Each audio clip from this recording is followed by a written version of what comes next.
Hello दोस्तों, स्वागत है आपका हमारी आज इस नई वीडियो में। दोस्तों, आज हम आपको बताएंगे आप अपना नया वोटर आईडी कार्ड मतलब पहचान पत्र कैसे अप्लाई कर सकते हैं। तो चलिए आइए बिना टाइम वेस्ट किए वीडियो को शुरू करते हैं और आगे बढ़ते हैं। तो दोस्तों, आपको अपने डेस्कटॉप पर इस तरह से गूगल ओपन कर लेना है और उस पर सर्च करना है आपको एनवीएसपी। एनवीएसपी सर्च होते ही आपको होम पेज वाले या फिर लॉगिन वाले ऑप्शन पर क्लिक करना है। क्लिक करते ही आपको इस तरह का इंटरफेस शो होगा। आपको यहाँ पे अपने रजिस्टर्ड मोबाइल नंबर से लॉगिन करना है, आपने अगर रजिस्टर्ड किया है अपना मोबाइल नंबर। अदरवाइज आप साइन अप पर क्लिक करके अपना मोबाइल नंबर रजिस्टर्ड कर सकते हैं।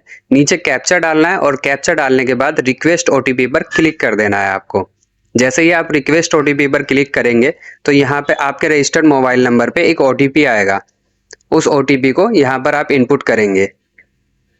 हमने यहाँ पर ओटीपी डाल दिया और उसको वेरीफाई कर दिया है। अब इस तरह से इंटरफेयर आपको यहाँ पर शो होगा।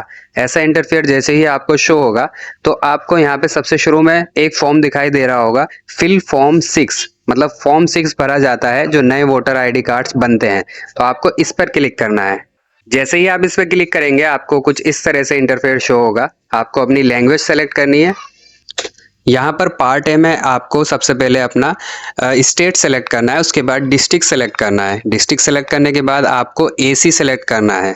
एसी मतलब जो आपका विधानसभा क्षेत्र लगता है, असेंबली कंस्टिट्यूएंसी लगती है। इसके बाद आपको नेक्स्ट पर क्लिक करना है और आप पार्ट बी पर आ जाते हैं। पार्ट बी में आपको आपकी पर्सनल डिटेल्स लिखनी है। जैसे यहाँ पे आपको सबसे पहले अपना नाम लिखना है, जो भी आपका फर्स्ट नेम है या मिडिल नेम है वो यहाँ पे लिखना है। देन उसके बाद में आपको सरनेम एंटर करना है। हिंदी में ये ऑटो टाइप हो जाता है, हिंदी में आपको लिखने की ज़रूरत नहीं है। अगर आपको लग रहा है तो आप वहाँ से जो वर्चुअल कीबोर्ड है हिंदी में सेलेक्ट कर सकते हैं। उसके बाद आपको फोटोग्राफ अपनी सेलेक्ट करनी है, जो भी फोटोग्राफ आप लगाना चाहते हैं। फिर नेक्स्ट पे क्लिक कर देना है। नेक्स्ट पे क्लिक करते ही आप पार्ट सी में आते हैं। पार्ट सी आपका रिलेटिव डिटेल्स के लिए होता है बेसिकली, जिसमें हम फादर नेम या हस्बैंड नेम इनपुट करते हैं। तो यहाँ पे आप सेलेक्ट कर सकते हैं फादर नेम या हस्बैंड नेम को और यहाँ पे आप नाम डाल सकते हैं। ठीक है, रिलेटिव डिटेल भरने के बाद में फिर आपको नेक्स्ट पे क्लिक करना है दोबारा से। नेक्स्ट पे क्लिक करते ही अब आप आते हैं पार्ट डी में। पार्ट डी में आपको अपना मोबाइल नंबर डालना होता है जो आप वोटर आईडी में रजिस्टर्ड करना चाहते हैं। मोबाइल नंबर डालने के बाद आपको सेंड ओटीपी पर क्लिक करना है और आपके रजिस्टर्ड मोबाइल नंबर पे जो आपने इनपुट किया है उस पर ओटीपी आएगा। जैसे ही ओटीपी आएगा आपको वो ओटीपी नीचे वाले सेक्शन में एंटर कर देना है। यह हमने ओटीपी एंटर कर दिया है। एंटर करने के बाद आपको इसको वेरीफाई करना है। आप ईमेल आईडी भी लिख सकते हैं, अदरवाइज इसको छोड़ दीजिए। इसके बाद नेक्स्ट करते ही आप ई पार्ट में आ जाएंगे। ई पार्ट में आपको अपनी आधार डिटेल्स इनपुट करनी है। आधार डिटेल्स मैंडेटरी नहीं है, आप चाहें तो कर सकते हैं, अदरवाइज इसको नेक्स्ट करके स्किप कर सकते हैं।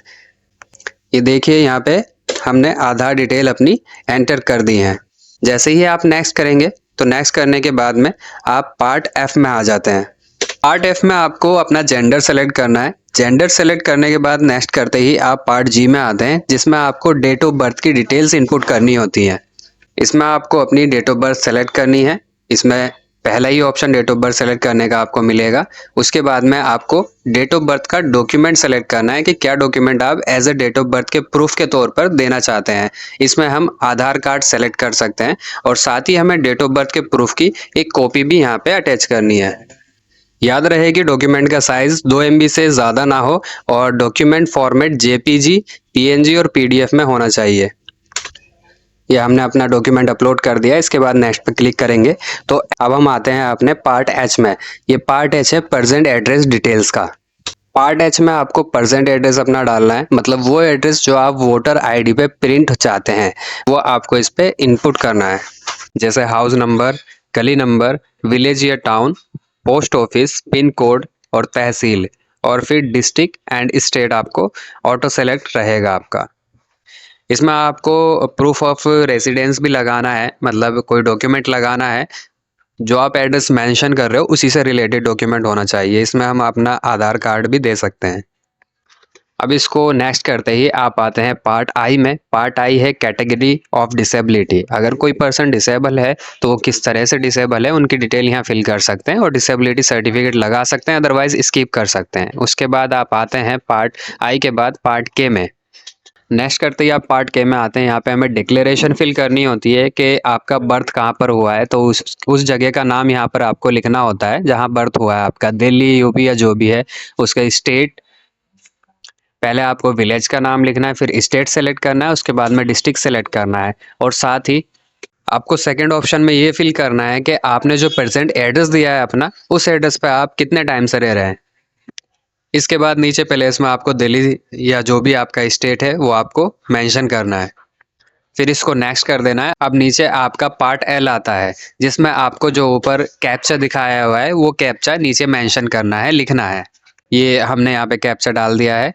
कैप्चा जैसे ही आप डाल देंगे उसके बाद में आपको प्रीव्यू एंड सबमिट पे क्लिक करना है।